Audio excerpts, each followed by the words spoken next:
I was getting on an airplane, taking a week's vacation, when Dan called me and said, "Have you left yet?" It was like one just sporadic thump, and then all of a sudden you hear another one, and I'm trying to track down what the heck's going on. The first piece of hail came through my skylights, and it was baseball size. Pulled the mirror in and caught a hailstone right on my wrist, and it actually split my wrist open. Me and all the other technicians were all texting each other. Stones coming down for 30 minutes, just tearing stuff up. So, yeah, it was all over the news, of course.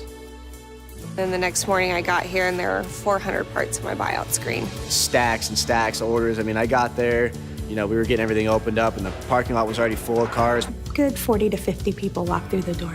We were just trying to service as quickly as we could.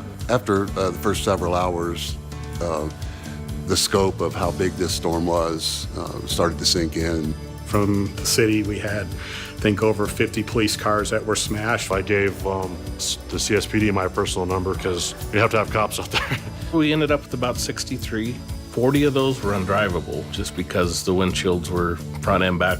this is the hand we've been dealt. We're gonna do it. We're gonna get it taken care of. Brad Edwards, our RVP, sent out the bat signal, I call it, and people just almost didn't even wait to be asked. Portland, Washington, other parts of Colorado. And we had people from different states and stuff helping us out, and I mean, it was just that. We do what we do.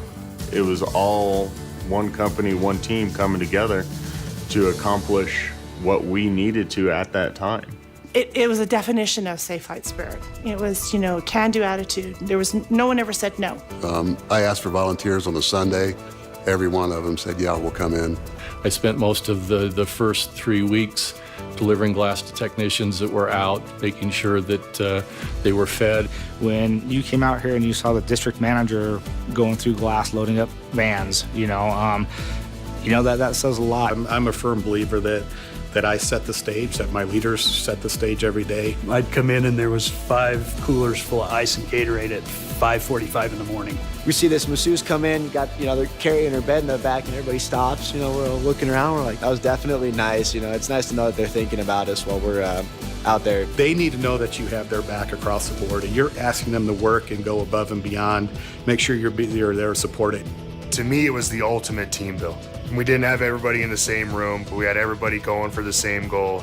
For this location, I might have about 200 open POs. In the height of it, I had over 2,000. We have a leader that will stand up in front of us and lead us into it, no matter how chaotic it is.